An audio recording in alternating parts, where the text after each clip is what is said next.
현대시 형태론의 내용을 이제 살펴보겠습니다. 한국 현대시 형태론의 기본적 관점을 두 가지 차원에서 살펴봅니다. 첫 번째, 형태 발생론. 한국 현대시의 형태가 어떻게 발생하고 변해갔는지, 전개되었는지, 지난 시간에도 얘기했고 우리가 상식적으로 알고 있는 일반적인 시의 형태 변화, 정형시에서 자유시로, 다시 자유시에서 산문시로 이렇게 역사적으로 전개해 가고 있는, 그렇다고 해서 정형시가 완전히 사라진 것은 아니고 또 산문시가 발생하더라도 자유시가 그대로 유지되고 있긴 하죠. 아무튼 발생 순서는 그렇습니다. 그게 형태 발생론인데, 김춘수는 그것을 어떻게 보고 있는가, 한국 현대시에서.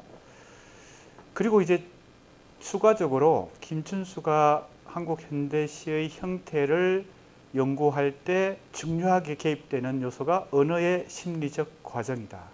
자, 여기 심리적 과정에 주목해 봐야 되겠습니다. 김춘수의 한국 현대시 형태론은 한국 현대시가 시가 삭을 트는 거, 틔우는 거, 이게 발아죠. 1900년대부터 50년대 중반까지 한국 현대시를 형태론 관점에서 고찰한 이론서입니다. 그래서 일단 형태론 하는 것이 가장 기본적인 개념이고, 그 다음에는 장르론 또 여기에 해당됩니다. 이 연구에. 그리고 통사적으로 살피는 거죠. 통사라고 하는 것은 시간을 관통하면서, 즉 시간의 흐름을 따라가면서, 문학사라고 하는 관점은 대체로 이 통사적 관점이죠. 현대문학사, 현대시사, 현대비평사. 조동일 교수의 한국문학통사라는 제목의 유명한 책이 있습니다. 국문과 학생들은 필독서인데, 고전문학부터 현대문학까지 그때 통자가 들어가죠. 통사, 바로 이 통사입니다. 통사적으로 살피는 현대시사의 구성을 가진다. 김춘수는 이렇게 말합니다. 정신의 방향과 사적 위치를 증명하는 구체적인 대상은 양식 외에 아무것도 없다 그랬어요. 자, 이제 이 양식이라는 개념이 나옵니다. 형태, 장르, 그 다음에 양식, 그리고 형식, 다 같은 계열의 용어들이지만 이제 특히 여기서 양식을 주목해야 되겠습니다. 우리가 중간고사 이전에 한국 현대 시인들을 공부할 때, 예를 들면 1980년대 시인 해체 시를 대표하는 황지우 시를 공부할 때도 그랬고, 농민시를 대표하는 김용택 시를 공부할 때도 그랬고, 1990년대 대중문화를 적극적으로 패러디하는 유화시를 공부할 때도 내가 분석의 틀을 이 양식적 측면에, 시의 어떤 양식, 서정시의 양식, 서사시의 양식, 패러디 양식, 뭐 이렇게 했었죠. 그걸 기억하면 지금 김춘수가 이 책에서 연구의 핵심적인 관점, 방법론은 양식을 주목하는 것입니다. 뭐 주제나 내용이나 뭐 이념이나 또는 사상이나 이런 걸 주목할 수도 있겠죠. 물론 그런 것은 통틀어서 시를 내용적으로 접근하는 것인데, 김춘수는 한국 현대시의 이 역사적 흐름을 형식적 측면에 큰 틀에서 보면 내용이나 주제보다는 형식적 측면에 초점을 맞추고, 그 형식의 하위 범주 중에서 더 구체적으로는 양식에 초점을 맞춘다. 이것이 어떻게 보면 김춘수 연구 방법의 핵심이다. 이렇게 볼 수 있겠습니다. 기본 관점이다. 그래서 양식 외에 아무것도 없다. 로코코, 고딕 이런 게 다 양식이죠. 바로크 양식. 미술에서나 예술에서 다양한 양식 개념들을 우리는 공부할 수 있습니다. 그동안 우리가 많이 들어왔던 이런 것들이 다 양식 개념이죠. 그래서 양식은 문해사조보다는 조금 더 하위 범주입니다. 그러니까 예를 들면 고전주의, 낭만주의, 사실주의 이런 것은 문해사조고요. 다시 그 안에서 고딕 양식, 바로크 양식, 로코코 양식 이렇게 하면 조금 더 구체적이죠. 더 하위 범주에 속합니다. 이 범주라고 하는 거 카테고리를 잘 생각해 봐야 됩니다. 문학이든 문학이 아닌 다른 예술이든 이 개념을 구사할 때, 개념을 사용할 때 이 범주가 아주 큰 범주부터 작은 범주까지, 상위 범주부터 하위 범주까지 이렇게 있죠. 자, 지금은 양식 개념에 초점을 맞추고 있습니다. 시도 문화의 양식을 밑받침으로 한 형태가, 자, 이제 형태라는 말도 나오죠. 자, 양식과 형태. 정신의 방향과 사적 위치를 증명하는 것은 두말할 여지가 없을 것이다. 이랬습니다. 자, 이 형식이라는 카테고리 범주 안에서 양식 개념, 그 다음에 형태 개념, 이런 요소들은 어떻게 보면 주제나 내용이나 의미를 연구하는 관점보다는 더 물증에 가깝습니다. 그죠? 우리가 심정이 있고 물증이 있잖아요. 형사들이 범죄 사건을, 살인 사건을 수사할 때 심정을 가지고, 그러나 그 심정을 확정 지으려면, 그죠? 실정적으로 물증을 확보해야 되죠. 그래야 나중에 이 범죄를 입증할 수 있습니다. 김춘수가 지금 주목하는 이 양식 개념, 형태 개념은 다 어떻게 보면 가시적으로, 그죠? 주관적으로 이렇게 다 다르게 해석할 수 있는 그런 다양한 해석을 가능하게 하는 것이 아니라, 즉 심정이 아니라 물증이다. 철저하게 물증을 가지고 한국 현대시의 역사를 한번 정리해 보고 있는 것입니다. 양식, 즉 시의 형태와 장르의 관점에서 한국 현대시를 기술한다. 자, 그래서 김춘수는 시의 형태, 폼입니다. 형태, 폼. 폼은 말 그대로 가시적인 것이죠. 눈으로 보면 금방 알 수 있는 것입니다. 그래서 형식의 하위 분류, 나는 이제 하위 분류라고 말할 수도 있고 하위 범주라고도 말할 수 있죠. 그래서 이 책 제목 자체가 한국 현대시 형태론입니다. 형태에 대한 연구입니다. 그리고 그 형태에서 문체, 더 하위 범주는 문체, 스타일이죠. 시인들도 소설가도 모든 글에는 그 사람의 개성이 묻어나기 때문에 그걸 우리가 문체다라고 합니다. 이 수사학적 관점에서 공부하다 보면 이 문체론도 굉장히 복잡하게 또 범주가 나누어지고, 이 문체는 그럴 문자에 몸체자를 쓰잖아요. 이제 영어로는 스타일입니다. 그런데 이 체자가 이 몸체자가 아니라 채색할 때 채자, 그러니까 무늬와 색채를 의미하는 채자, 아이, 치읓의 아이, 이 문체라는 표현도 있습니다. 그것은 이 문체 개념, 즉 몸체자를 쓰는 스타일보다 더 하위 범주입니다. 몸체자를 쓰는 문체는 글의 몸이란 뜻이니까 글이 갖고 있는 전체적인 스타일의 어떤 뭐라고 해야 될까요? 글의 전체적인 윤곽, 몸의 형태. 근데 문체는 무늬와 색채입니다. 더 미세한 것이죠. 더 작은 것이죠. 그래서 여기는 그 문체에 대해서는 얘기하지 않았지만 우리가 그러면 이제 상위 범주부터 하위 범주까지 우리가 정리를 해볼 수 있죠. 이 개념을 형식 개념 안에서 형식이 있고, 그 다음에 뭐가 있어요? 형태가 있죠. 그죠? 그 다음에 문체가 있고 문체가 있습니다.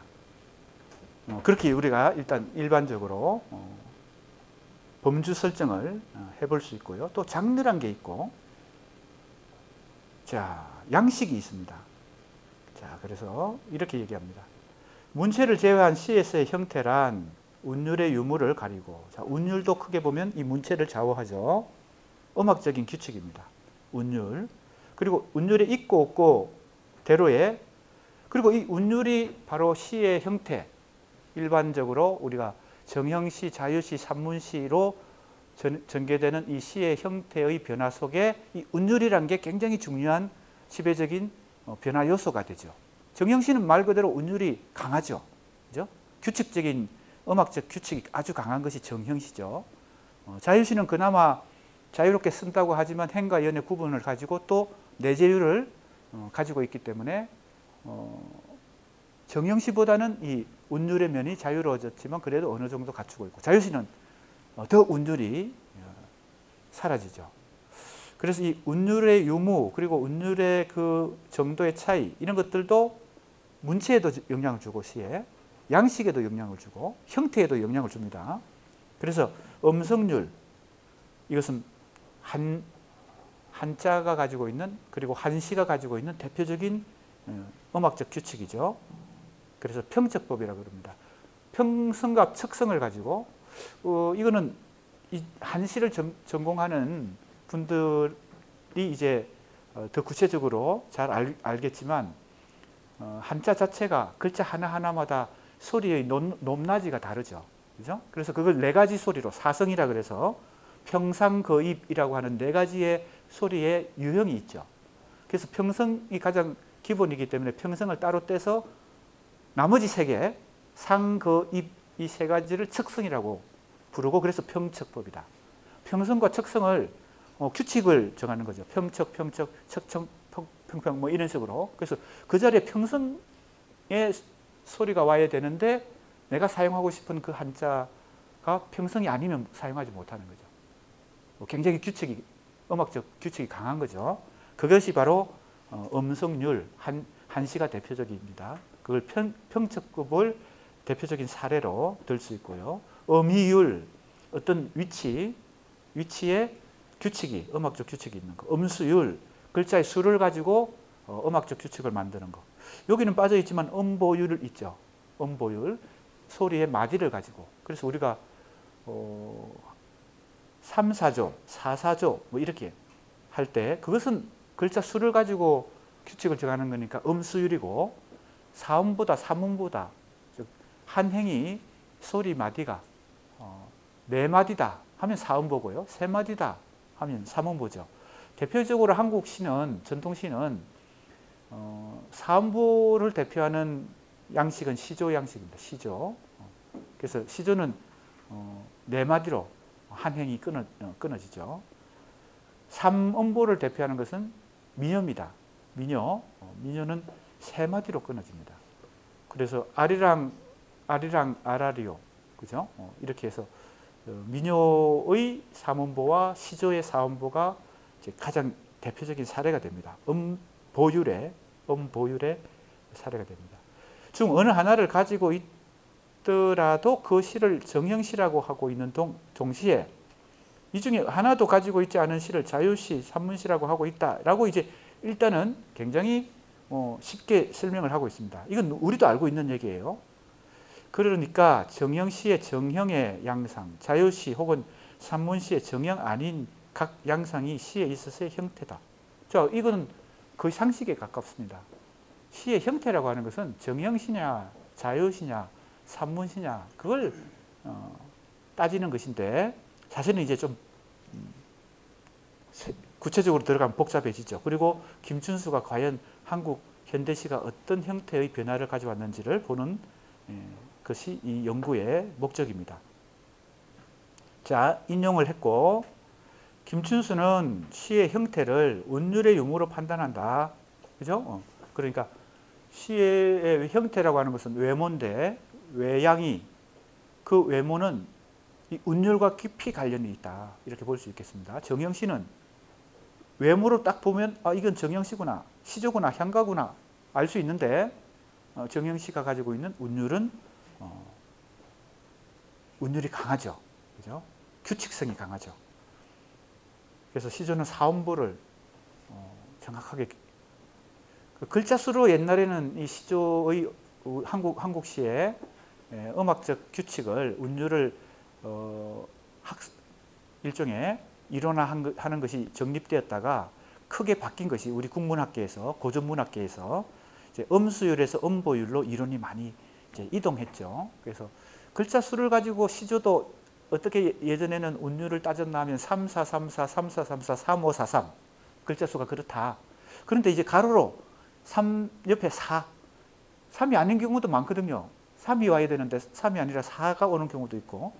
근데 3, 5 마지막 종행에 3행에 3, 5는 거의 규칙적으로 오죠. 그러나 이 예외들이 많이 발견되기 때문에 이 글자 수를 가지고 즉 수율을 가지고 시조의 운율, 시조법 포함해서 향가든 뭐든 고전 시의 운율을 규칙화하는 것이 상당히 어렵다는 뭡니까? 반론이 많이 생겨서 이제 음보율로 이동을 했죠. 대체로 뭐 고전문학 전공하시는 분들, 고전시가 전공하시는 교수님들의 전공자들의 개인 차이는 있을 수 있어도 크게 보면 음보율로 왔습니다. 그러니까 시조는 글자 수는 조금씩 예외가 있을 수는 있어도 예외 없이 삼행 삼음보죠. 사음보죠. 사음보 삼행시다. 그죠? 초장도 사음보. 네 마디로 끊어지죠. 동창이 밝았느냐, 노고질이 우지진다. 소치는 아이는 상기한이 이르느냐. 그러니까 글자 수는 조금 달라져도 음보는 정확하게 사음보가 시조의 규칙이죠.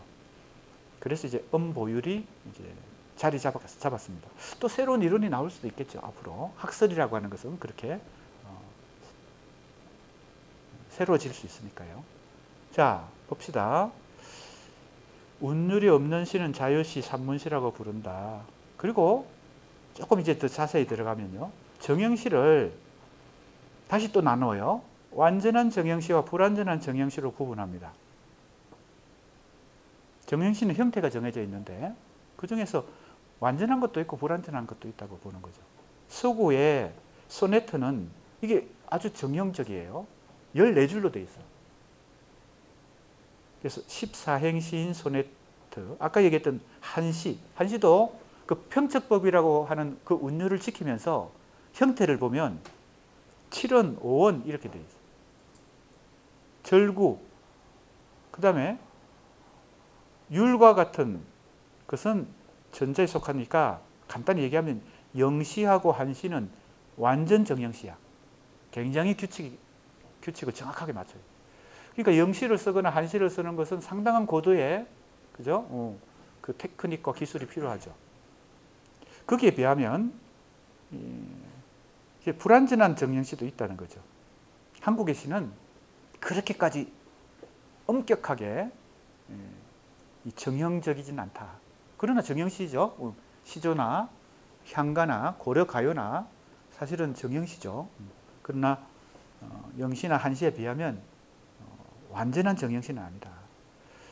그는 시의 형태가 현대에 들어서면서 정형을 탈피하고 자유시나 산문시로 변모해가는 양상을 진보라고 간주한다. 진보라는 말은 어떤 의미 부여가 있죠. 즉 가치 판단이 들어있죠.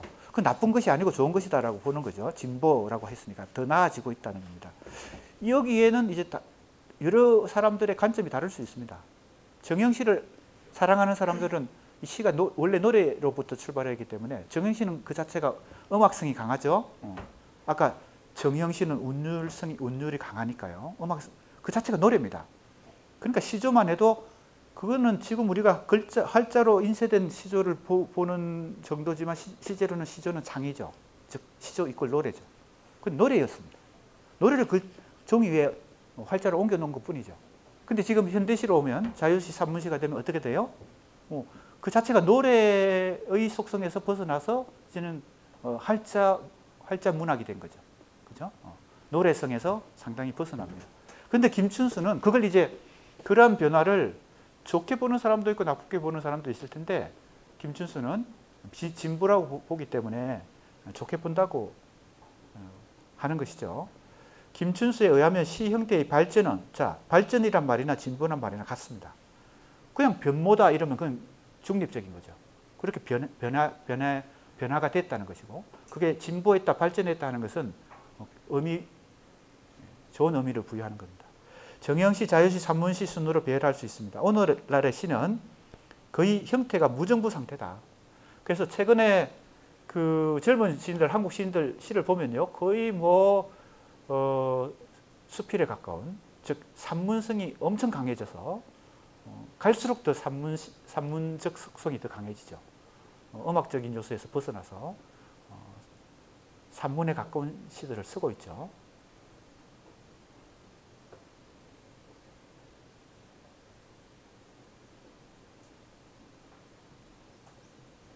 이 옆길로 약간 새서 이 산문시 얘기하니까 우리 내 지도를 받는 대학원 석사 과정에 지도 학생 중에 시인이 여러 명 있는데 그중에 정사민 시인이라는 요즘 젊은 시인입니다. 활동하고 있는 문단에서. 근데 대표적으로 젊은 시인 중에 이 산문적인 시를 쓰는 사람 중에 한 명이에요. 그래서 왜 이렇게 산문적인 시를 쓰냐고 누군가 물어봤더니 자기는 최대한 산문시를 쓰지 않으려고 노력하고 있다. 그런데 보면 거의 산문에 가까워요. 예. 자, 그럴 정도로 젊은 시인들에게는 이 산문성이 더 강해진다. 김춘수가 볼 때는 이게 1958년에 쓴 책이거든요. 자, 그러니까 지금 벌써 몇 년 전입니까? 이미 그때 한국 현대시, 한국시만 그런 게 아니겠죠. 세계적인 현상이겠죠. 거의 무정부 상태다라고까지 봅니다. 형태의 해체 현상은, 자, 형태가 해체되는 거죠. 그죠? 정형시에서 자유시로 다시 산문시로 가는 것은 간단히 얘기하면 형체가, 그죠? 와해되고 있는 거죠. 정형성이 자꾸 사라지니까. 형태의 해체 현상은 정형시가 가진 운율로부터 탈피하는 것이다.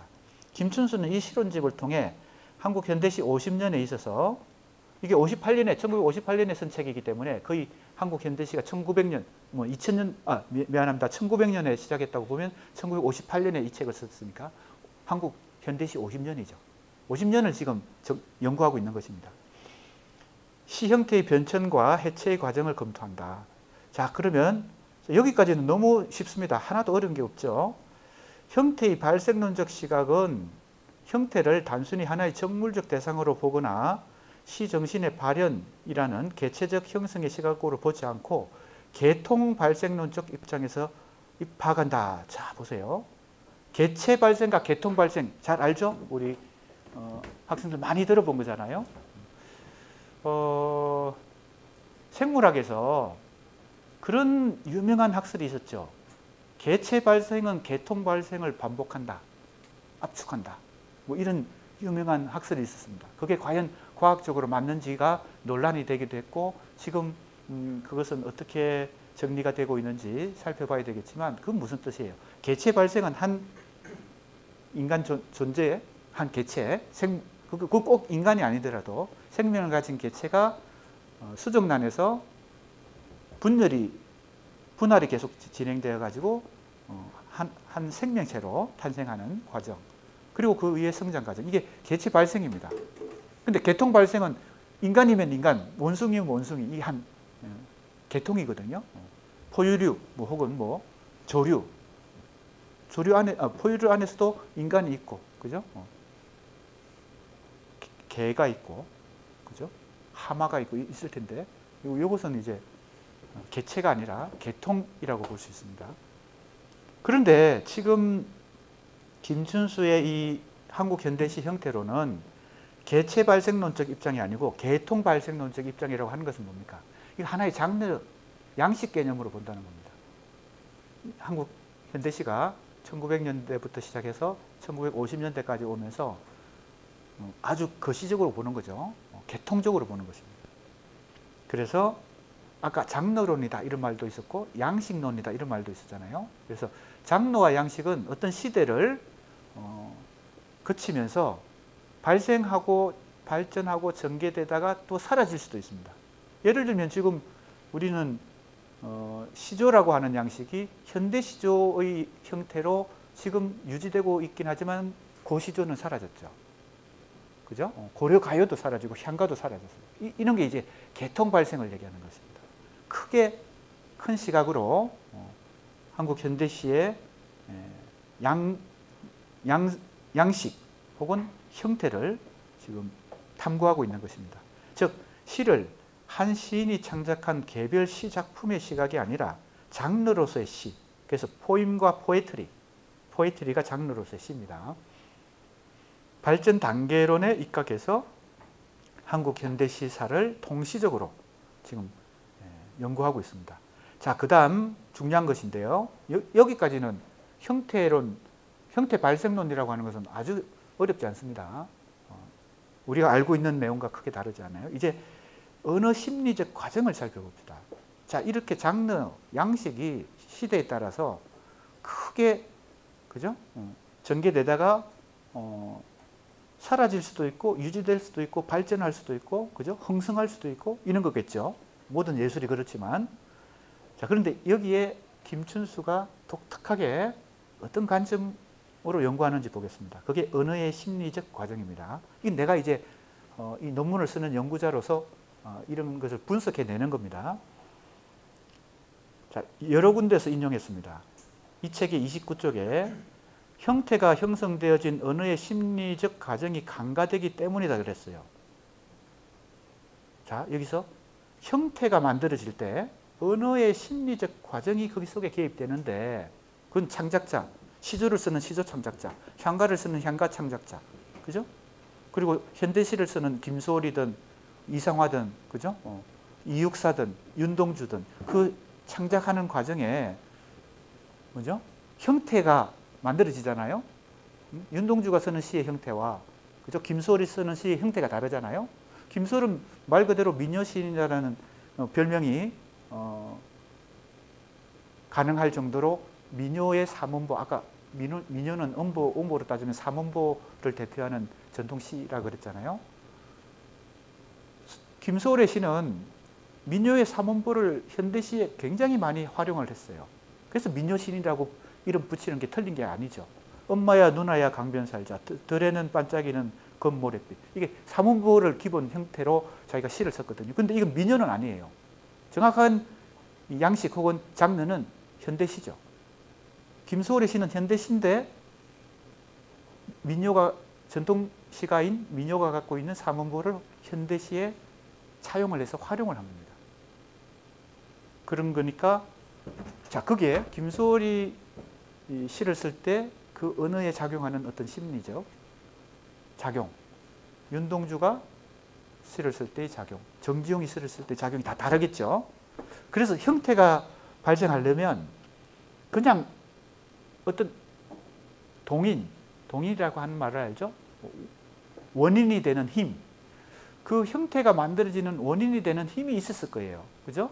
그게 한 개인으로서의 시인의 힘이기도 하고 그 시대를 통틀어서 그 시대에 활동했던 시인들의 어떤 동인이 있을 텐데 그게 언어에 작용하는 심리적 과정이라는 겁니다. 자, 이건 딱 한 줄인데 그 다음 29쪽 다음에 42쪽에도 과도기에 처한 한국의 신체시의 모습이다. 신체시를 지금 설명한 대목이에요. 최남선의 신체시. 심리적으로는 퍽 불안한 형태라 할 수 있겠고 역사적으로는 진보적인 형태라고도 할 수 있겠다 했을 때 김춘수의 이 관점을 내가 지금 탐구하는 거예요. 김춘수가 도대체 이 한국 현대시 형태를 보는 관점이 뭐냐? 그냥 겉으로 보이는, 그죠? 가시적으로 보이는 형태만 연구하는 게 아니란 겁니다.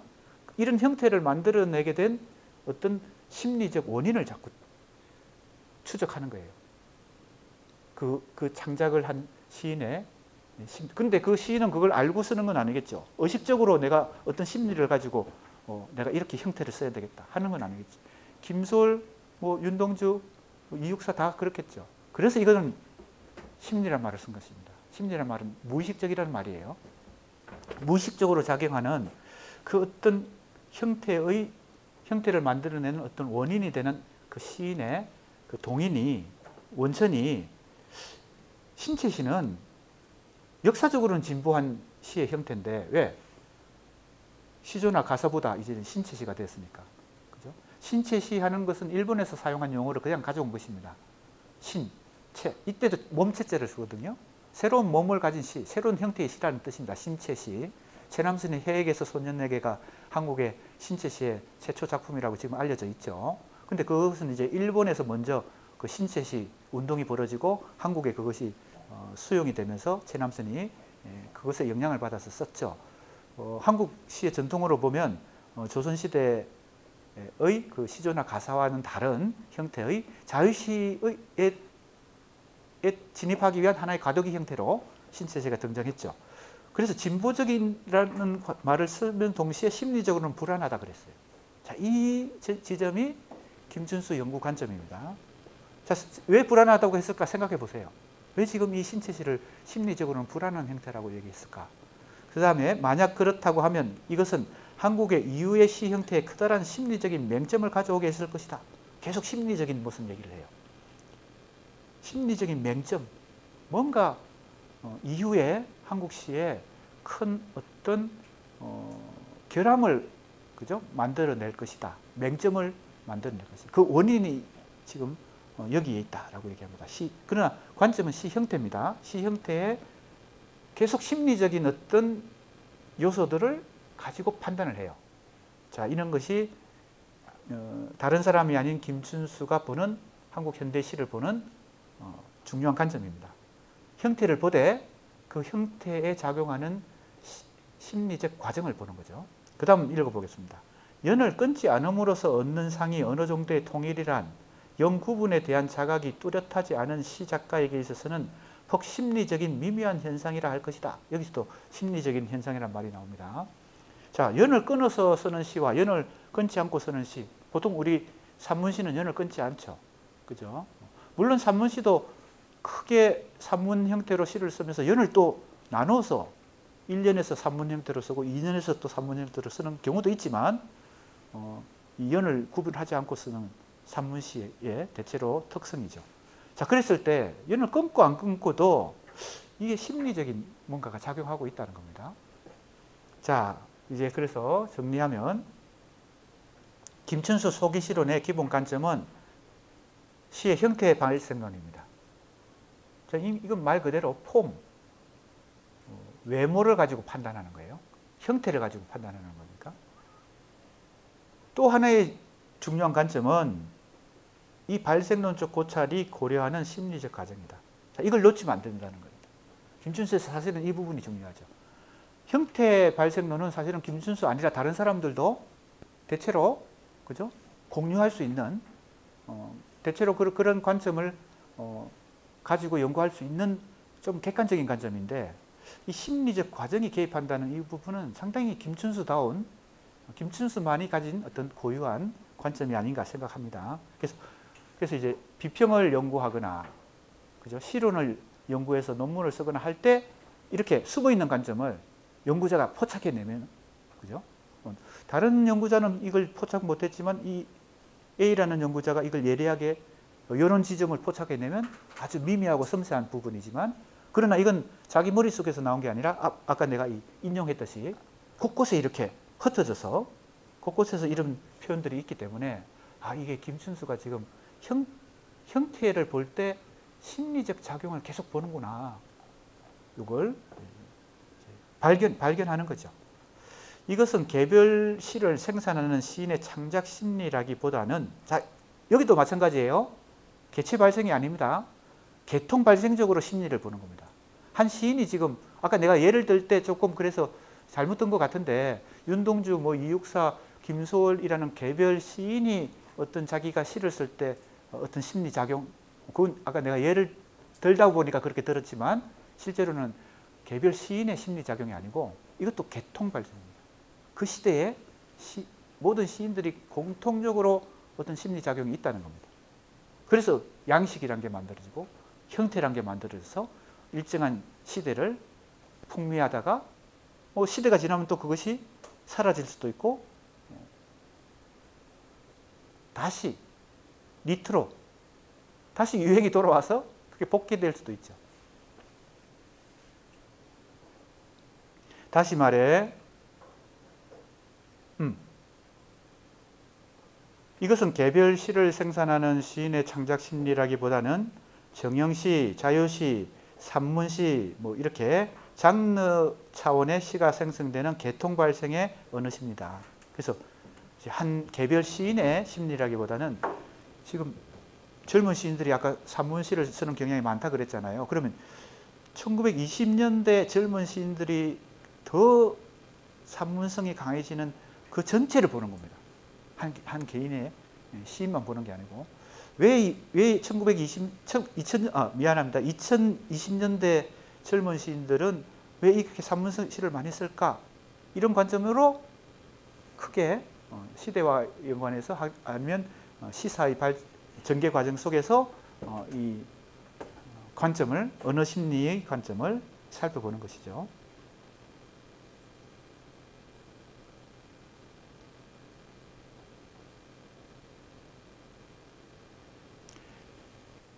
다시 말해 시의 형태가 장르적으로 형성되는 언어의 심리적 과정을 중시하는 것이다. 이런 전제하에서 김춘수는 시의 형태를 자연 발생적 감성적인 것과 기교적 논리적인 것의 두 갈래로 파악한다. 자, 형태를 다시 둘로 나눴어요. 뭐와 뭐로요? 자연 발생적이면서 감성적인 것, 기교적이면서 논리적인 것. 이건 크게 어렵지 않습니다. 자연 발생적이고 감성적인 것을 대표하는 시들은 그 문해사조로 따지면 낭만주의 시들이에요. 기교적이고 논리적인 걸 대표하는 시들은 모더니즘 시예요. 그래서 1930년대 기교주의 논쟁이 벌어졌을 때 바로 우리가 이 자연 발생적 감성적인 시를 옹호하는 박용철 비평가와 기교적이고 논리적인 걸 옹호하는 김기림 비평가 사이에 논쟁도 있었고 경쟁 관계가 있었죠. 그러니까 시의 형태도 자연 발생적인 어떤 동인에 의해서, 원인에 의해서, 그리고 감성적인 것에 초점을 맞추고 그러한 원천에 의해서 만들어지는 형태가 있고, 기교적이고 논리적인 어떤 원인에 의해서 만들어지는 형태가 있다. 크게 둘로 나눴어요. 사실 이것도 크게 뭐 독창적인 얘기는 아닌 것 같아요. 어떻게 보면 상식적으로 이건 다른 사람들도 이 정도는 나눌 수 있을 것 같아요. 그 다음에 전자는 동서를 막론하고 정형시가 형성되기까지의 시의 형태다. 자, 이 부분이 이제 우리가 주목해야 됩니다. 크게 둘로 나눴는데 그냥 그것으로 끝나는 게 아니라 이 두 가지 유형이 역사적으로 어떻게 지배적인 요소로 등장하는지를 다시 이제 사적으로 시의 역사 속에서 이 두 가지 유형을 가지고 설명을 하는 것이 여기서 중요합니다. 동서를 막론하고 그랬으니까 동양시든 서양시든 자, 정형시 이전 단계를 지금 설정해요. 한국시로 따지면 향가, 고려가요, 그 다음에 그 이전 단계에 시들, 자연 발생적인 시들이 있었다라고. 그게 물증으로 그런 작품들을 찾을 수 있는지는 모르겠지만 정형시 이전의 단계가 바로 자연 발생적 감성적이다. 후자는 정형시가 형성되면서부터다 이랬어요. 자, 그러니까 내가 아까 얘기했던 것은 조금 핀트가 어긋났는데 결이 다른데 박용철로 대표되는 낭만주의 시가 자연 발생적이고 감성적인 걸 중시했고 김기림으로 대표되는 모더니즘 시가 기교적이고 논리적인 걸 중시했지만 그 얘기가 아니에요. 내가 지금 잘못 얘기한 거예요. 지금 이 얘기는 그 얘기하고는 좀 다른 얘기입니다. 1930년대 김기림과 박용철이 낭만주의 시와 모더니즘 시를 옹호할 때 뭐 이런 차이가 있었겠죠. 이런 대립적인 관계, 자연 발생적이고 감성적인 시와 기교적이고 논리적인 시의 차이가 있었겠지만 그 얘기를 지금 하는 게 아니고 내가 예를 잘못 들었어요. 그 얘기를 하는 게 아니라 시의 형태가 역사적으로 전개돼 가는 과정에 이 두 가지 형태의 유형이 있는데 자연 발생적이고 감성적인 것은 정형시 이전 단계, 그리고 정형시를 포함해서 이후 단계는 기교적이고 논리적이다. 이렇게 얘기했으니까 정형시도 다 기교적이고 논리적인 거예요. 김춘수가 볼 때는. 왜 그럴까요? 이때 기교적이다, 논리적이란 말은 테크닉이란 그런 좁은 의미가 아니고 인간적 문화, 인공적 문화가 들어갔다는 뜻이에요. 그게 안 들어간 것은 자연 발생적인 것이고요. 그러니까 정형시 자체가 음악적 규칙을 정확하게 갖춘 정형시 자체가 기교적인 거지. 그죠? 그리고 논리적인 거죠. 김춘수가 보는 관점이 그런 거예요, 지금 시의 형태의 역사를 지금 따지는 겁니다. 그리고 자연 발생적 리듬이 언어의 심리적 과정을 거쳐 산문의 소박한 형태로 발생시킨 데 반해 인위적인 리듬은 언어의 심리적 과정을 거쳐 운문이라고 하는 회귀적 리듬을 발생시켰다. 자, 이 두 가지가 김춘수 첫 번째 실론집의 핵심입니다. 이걸 잘 이해하면 됩니다. 다시 한번 설명해 봅시다. 자, 자연 발생적 리듬이 있고 인위적인 리듬이 있어요. 아까 인위적인 리듬은 기교적 논리적인 거라 그랬잖아요. 정형시가 서양시든 동양시에서 나타나기 이전에는 다 자연 발생적이고 감성적인 단계예요. 좀 소박한 단계지. 그냥 원시적인 시라고 생각하면 돼요. 아직 정형시가 나오기도 전이야. 그런데 그 자연 발생적 리듬이 아까 얘기했던 언어의 심리적 과정이라고 하는 걸 여기다 개입시킵니다.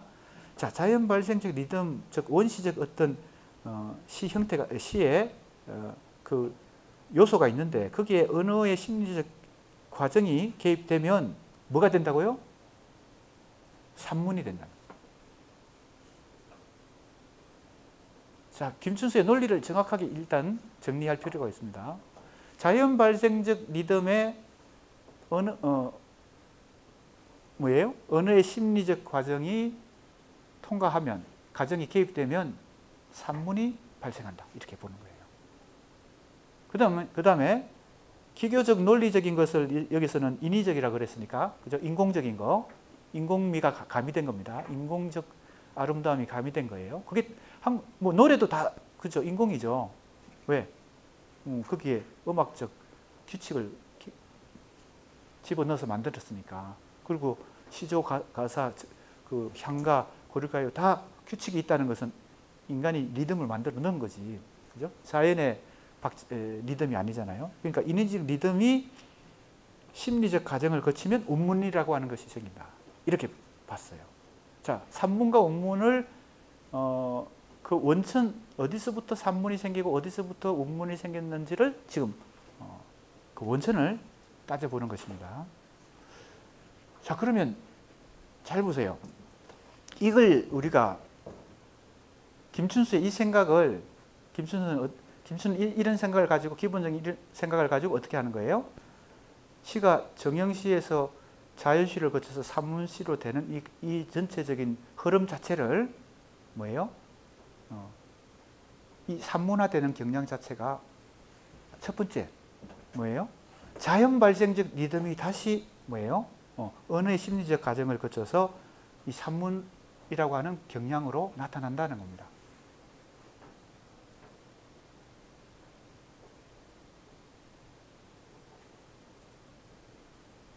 그 다음에 자, 조금 더 이제 구체적으로 살펴봅시다. 한국 현대시 형태론에 내재된 구성상의 결절점에 대해 살펴보자. 결절점이라는 말을 썼어요. 매듭, 그죠? 혹은 마디, 그죠? 어떤 단계를 구분 짓는 어떤 경계, 마디, 매듭. 결절점이라는 말이 조금 잘 사용하지 않는 말이기 때문에 그런데 중요한 어떤 경계, 그죠? 김춘수가 시의 형태적 변모의 관점에서 한국 현대시의 발전 단계를 설정한 시기 구분을 살펴보면, 자, 이제 시기 구분이 중요한 결절점입니다. 현대시의 발전 단계에서 첫 번째, 육당 최남선입니다. 창조에서 주요한의 창조 시 전까지.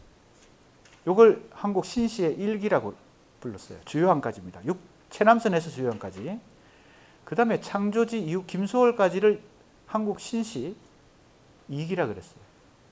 신시는 새로운 시라는 뜻이니까 현대시, 뭐 근대시라고 말하는 게 좋겠죠. 현대시 혹은 근대시. 자, 여기서 중요한 것은 김소월이 중요한 기준이라고 하는 겁니다. 누가 볼 때? 김춘수가 볼 때.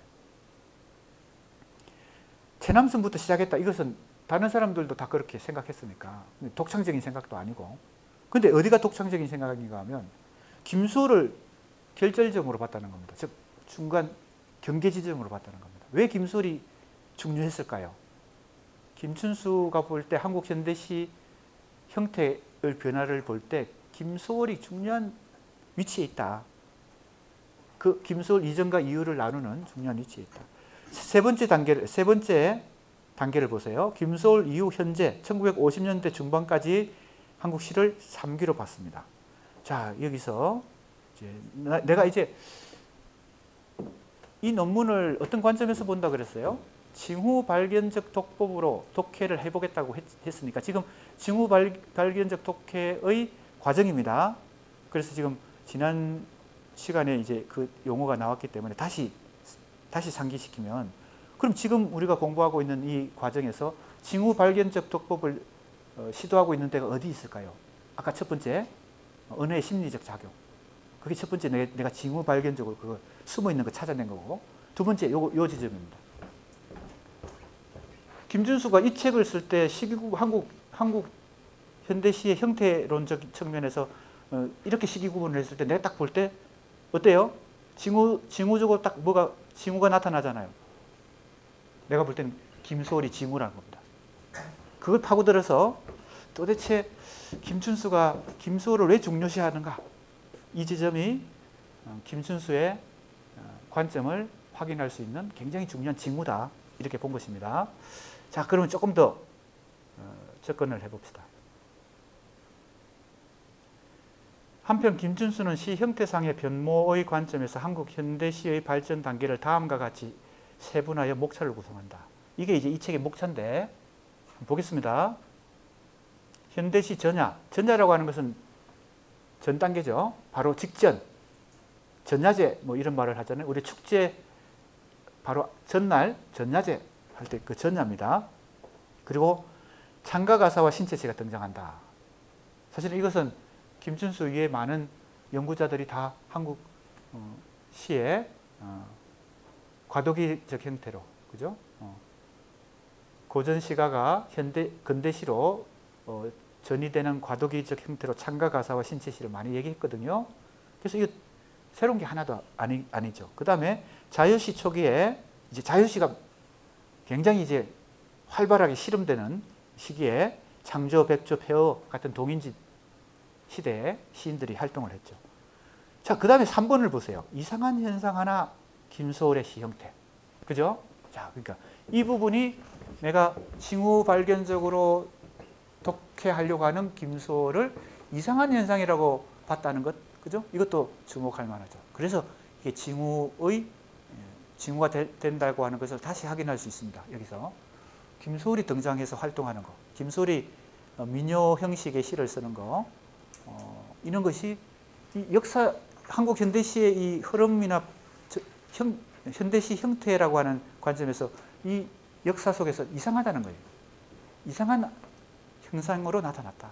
그 다음에 시문학파는 1930년대 초입니다. 아까 얘기했던 박용철이 만든 시문학파, 시문학이라는 잡지, 시 전문지를 만들어서 박용철 시인이 주도하면서 김영랑, 정지용 이런 순수 서정시 운동을 벌였죠. 그게 이제 여기 나옵니다. 그러니까 여기서 4분부터는 시대로 보면 30년대예요. 그 다음에 27년부터 37년에 아류 모더니즘, 37년의 양상, 해방 이후 이렇게 했습니다. 여기서도 거의 새로운 얘기는 이거 하나야. 자, 그래서 이 김소월을 왜 주목하는지를 우리가 한번 징후 발견적으로 독해를 해볼 필요가 있습니다. 위에 두 가지 단계 구분을 함께 살펴볼 때 통상적인 시기 구분과 구별되면서 주목할 만한 지점은 바로 김춘수는 한국 현대시가 정형시의 운율로부터 탈피하여 신체시, 자유시, 산문시로 발전되어가는 과정에서 1917년 중말기 무렵에 김소월의 시와 37년을 중요한 분기점으로 간주하고 있다. 자, 이게 37년 양상이 도대체 뭔지는 이제 이건 제목이 이를 합니다. 37년에 도대체 어떤 한국 현대 시사에 어떤 획기적인 일이 발생했길래 여기도 이상하지만 여기도 이상하죠. 딱 37년 한 해만 양상을 딱 독립시켜서 6장을 지금 다루고 있거든요. 자, 3장과 6장 이 두 개의 징후를 한번 추적해 봐야 되겠습니다. 이 두 항목은 김춘수 초기 시론인 시 형태론에 있어서 핵심적인 초점을 형성하는데, 자, 전자는 바로 김소월 현상입니다. 전자가 정형시, 신체시, 자유시, 산문시라는 직선적 발전 단계론의 균열을 노출하는 논리적 딜레마에 해당한다. 이해가 되죠? 어렵지 않습니다. 지금 이 최남선부터 최남선 이전에 창가 가사도 있었어요. 그죠? 그 다음에 신체시가 발생했어요. 그 다음에 그러면서 정형시가에서부터 탈피하기 시작하잖아요. 자유시 운동이 벌어지고 그 위에 산문시 현상도 막 나타나요. 우리 1930년대 이상의 시들 보면 산문시에 가까운 시들이 많이 보이잖아요. 그러니까 이 흐름 속에서 이 흐름에 역행하는 김소월의 시가 있다는 거죠. 그래서 이 딜레마가 되는 것입니다. 이게 직선적 발전이 아니라는 거죠. 왜 김소월은 이 민요조의 사문보 민요조의 시를 썼을까 하는 겁니다. 후자는 37년을 얘기합니다. 그것의 완결성을 입증하는 논리적 입각점에 해당한다. 자, 그래서 이 두 개가 연결되어 있습니다. 김소월과 1937년의 현상이요. 따라서 이거는 이제 이 논문입니다. 형태 발생론과 은의 심리적 가정이라는 두 관점을 전제로 김소월의 시와 1937년이라는 두 가지 결절점을 고찰하여 한국 현대시 형태론을 심층적으로 관통하고 있는 김춘수 시론의 핵심적 문제의식과 원리를 탐색하고자 한다. 자, 심층적으로 관통한다는 것이 이제 내가 지금 징후 발견적 독법을 해서 찾으려고 하는 그것이 심층이 있는 거죠. 겉으로는 잘 안 보이지만, 그래서 징후는 속에 심층적으로 숨어있는 어떤 수수께끼와 같은 비밀과 같은 것을 캐치할 수 있는 하나의 실마리를 제공해 주는데, 그것은 표면에 살짝 노출되죠. 스쳐 지나가듯이. 그래서 그걸 보통은 놓치고 간과하는데, 이걸 잘 포착해서 파고들어 가지고 그 심층에 숨어있는 비밀을 찾아낸다. 이것이 징후 발견적 독법입니다. 지금 내가 2장까지 어떻게 하려고 하는지는 다 지금 얘기한 것 같아요. 자, 시간이 좀 남았으니까 계속 해봅시다. 원초적 산문이라는 것이 이제 첫 번째 요소입니다. 자, 아까 자연 발생적 리듬이 산문을 만들어내고 기교적인 것이 운문을 만들어낸다 그랬잖아요. 그게 기본적인 김춘수의 관점인데, 언어의 심리적 작용, 언어의 심리적 과정. 자, 이게 원초적 산문이라는 것입니다. 첫 번째, 김소월의 시를 어떻게 이해하는지를 봐야 되겠습니다. 1917년 중말기에 김소월이 자유시, 산문시의 방향으로 발전해 갈 수밖에 없는 대세에 맞서서 혼자서 전통적 정형률로 시를 썼죠. 그렇다고 이걸 민요다, 그렇게 얘기하면 안 됩니다. 이건 자유시고 현대시입니다. 자유시예요. 자유시인데 정형적 사문보를 활용해서 쓴 거죠. 그러니까 굉장히 독특하죠. 자, 이 점이 특이합니다. 그래서 김춘수는 이렇게 이제 판단을 합니다. 그는 김소월이 행구본의 입체적 설계에 의해 심서, 마음심자를 썼고 정서할 때 서자를 썼어요. 마음의 어떤 감정 이런 뜻입니다. 심서의 묘미를 운율에 담는 데 효과를 낸다고 보았고, 자, 행을 구분함으로 해서, 그죠? 행을 구분해서 그 전통시와는 구별되는 현대시를 만들어냈어요. 예를 들면요, 이 사문부를 사용하되 이 한 행에다 사문부를 쓰지 않고 두 행에다 사문부를 쓰거나 이렇게 해요. 무슨 말인지 알겠습니까? 그러니까 이건 행을 현대시의 형태로 쓰는 거죠. 그러나 그 속에는 사문보의 민요의 음악성이 들어있죠. 자, 그걸 간파했어요, 김춘수가. 행구분을 입체적으로 함으로 해서 묘미를 살려냈다. 김소월에 와서 한국 시의 전통적 율조는 새롭고 완미한 것이 지향되었다. 지향이란 말을 썼어요. 아직까지 시의 형태미에 있어서 소월을 넘어설 만한 것이 한국 신시에는 나타나지 않고 있다라고 크게 높이 칭찬했어요. 한국 시의 형태미에 있어서는 김소월이 최고다. 이렇게까지 높이 평가했어요. 약간 이건 뜻밖인데, 왜냐하면 김춘수는 모더니즘 시인인데 김소월이야말로 전통 서정시를 대표하는, 한국에서 현대 시인 중에 가장 전통 서정시를 대표하는 시인인데, 김춘수가 지금 김소월을 시의 형태미 측면에서는 아주 높이 평가했어요. 요 점이 지금 김춘수의 아주 독특한 관점입니다. 이 첫 번째 실론집에서. 한편 그는 김소월이 외래조류의 잡음에 길을 막고 돌아앉아, 자, 그러니까 다들 지금 서구 근대시, 일본을 통해서 서구의 근대시 자유시를 수용해가지고 너나 없이 다 자유시 운동을 지금 하고 있는 거잖아요. 이 시기가 1900년대부터 1910년대, 지금 김소월이 1910년대 주로 활동했으니까 혼자 유아 독전식으로 전통적인 운율을 그대로 유지하면서 시를 쓴 거죠. 그걸 높이 평가합니다. 지금 이렇게 얘기합니다. 잡음의 길을 막고 돌아앉아 고양이 부른 소리에 귀를 기울임으로써 시 형태와 함께, 자, 시의 형태를 높이 평가했고, 또 하나는 시의 정신마저 기마가 버렸다는 약간의 비판을 덧붙인다 이랬어요. 자, 그러니까 이건 약간 우물한 개구리의 요소도 있다라고 약간 비판도 해요. 자기가 볼 때는 그렇겠죠. 모더니즘 시인이니까. 현대성을 직시하지 않은 점에서 역사의 한 단계를 실념했다. 자, 한편으로는 김소월이 놓친 게 많다. 그러나 한편으로는 또 형태미에 있어서는 높은 완미한 수준에 이르렀다.